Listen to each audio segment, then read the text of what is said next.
Hello बच्चों, welcome to my channel संस्कृतम शिक्षा। इसके पहले वाले वीडियो में हमने जाना वर्ण के बारे में, वर्ण के कितने टाइप्स होते हैं और फिर उन सारे टाइप्स के बारे में हमने विस्तार से समझा। आज हम लोग बात करेंगे संधि के बारे में। संधि जो कि एक बहुत ही महत्वपूर्ण टॉपिक हो जाता है, स्पेशली अगर हम बात करें तो 10th के बच्चों के लिए, क्योंकि 10th में इसे बोर्ड में इससे बहुत सारे क्वेश्चन भी बनते हैं। ठीक है, तो आज हम इसे बहुत ही आसान तरीके से समझने का प्रयास करते हैं। तो चलिए शुरू करते हैं। संधि दो वर्णों के मेल से जो विकार उत्पन्न होता है उसे हम संधि कहते हैं। जैसे रमा जोड़ ईस, रमेश। यहाँ पे हम देखेंगे किन किन वर्णों का संधि हुआ है। तो आ प्लस ई बराबर मिल के ए बने हैं, यानी कि रमा में आ और बड़ी ई मिल के ईस में बड़ी ई मिल के ए बने हैं। ठीक है, अब हम बात करेंगे संधि के कितने टाइप्स होते हैं। तो संधि के 3 भेद होते हैं। पहला हो गया हमारा स्वर संधि, जिसे हम अच संधि भी कहते हैं। दूसरा हमारा व्यंजन संधि हो गया, जिसे हम हल संधि भी कहते हैं। तीसरा विसर्ग संधि। अब हम बात करेंगे स्वर संधि के बारे में। तो स्वर संधि दो स्वरों के मेल से जो परिवर्तन होता है उसे हम स्वर संधि कहते हैं। और स्वर संधि के 5 टाइप्स होते हैं, 5 भेद होते हैं। पहला हो गया दीर्घ संधि, दूसरा गुण, तीसरा वृद्धि, चौथा यड़ और पांचवा अयादि। ठीक है, अब हम बात करें एक एक टाइप के बारे में विस्तार से समझने का प्रयास करेंगे। पहला हो गया हमारा दीर्घ संधि।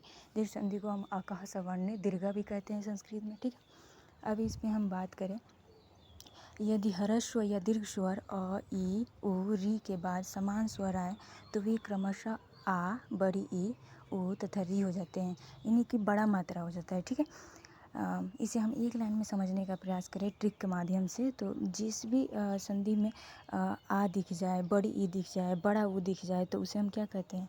दीर्घ संधि कहते हैं। जैसे कि पुस्तकालय में क्या है, यहाँ पे पुस्तकालय में आ है, देवाशीष में बड़ी ई है, रवीश में बड़ी ई है, भानुदय में ऊ प्लस ऊ मिलके बड़ा ऊ हुआ है। ठीक है, ऐसे हमको जहाँ पे भी दिख जाए, अब आ, बड़ी ई, बड़ा ऊ, ठीक है, तो उसे हम दीर्घ संधि कहेंगे। उसके बाद हम बात करते हैं गुण संधि के बारे में।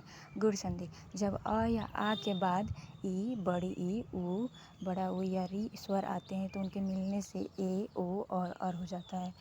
इसे हम एक लाइन में समझने का प्रयास करें तो जहाँ भी हमें ए दिख जाए, ओ दिख जाए, ऊपर रेफ दिख जाए, र जैसा, तो हम उसे गुण संधि कहते हैं। जैसे कि नर प्लस इंद्र, नरेंद्र। ज्ञान प्लस उपदेश, यहाँ पे क्या हुआ है, अ प्लस उ मिल के क्या हुआ है, ज्ञानोपदेश, यानी कि ओ बन गया है। ठीक है, सप्त जोड़ ऋषि, सप्तर्षि। ठीक है, अब हम बात करें वृद्धि संधि के बारे में। तो वृद्धि संधि जब अ या आ के बाद ए, ऐ या ओ औ स्वर आते हैं तो वे क्रमशः ए और अ हो जाते हैं। ठीक है, जैसे कि अ या आ प्लस ए या ऐ मिल के ऐ बन जाते हैं। ठीक है, अ या आ प्लस ओ मिल के अ बन जाते हैं। ठीक है, जैसे कि हम देखें 1 प्लस औषधि, यानी कि अ प्लस अ मिल के यहाँ पे क्या बन रहे हैं, अ बन रहे हैं। 1 प्लस 1 मिल के 1 का 1 बन रहा है, यानी कि हमको जहाँ पे भी ऐ दिख जाए, अ दिख जाए, तो उसे हम वृद्धि संधि कह सकते हैं। ठीक है, अब हमारा आता है यड़ संधि।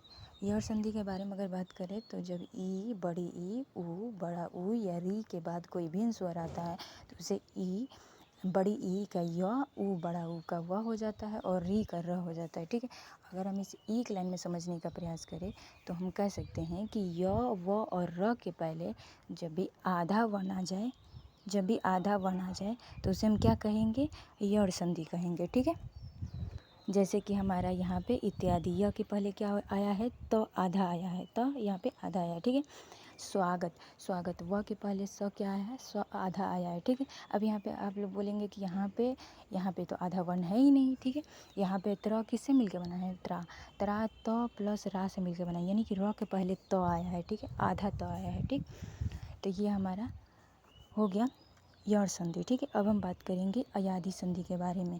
जब ए, ऐ, ओ, औ के बाद कोई दूसरा स्वर आता है तो वे बदल कर ऐ हो जाता है, आय हो जाता है, अ हो जाता है, आ हो जाता है। ठीक है, जैसे कि हम बात करेंगे ने प्लस एन, अन, नयन, गय प्लस अ, गायक, प प्लस अन, पवन और प प्लस अ, पावक। यानी कि अगर हम बात करें यहाँ पे ऐ, आय, औ और वा, आव देखा जाता है। जैसे कि नी जोड़ अन, नी जोड़ अन, नयन में क्या आ रहा है, नय में अय आ रहा है, अय आ रहा है। ठीक है, गय जोड़ अक, गायक में क्या आ रहा है, आय आ रहा है, आय। ठीक है, पो जोड़ अन, पवन में क्या आ रहा है, अव आ रहा है।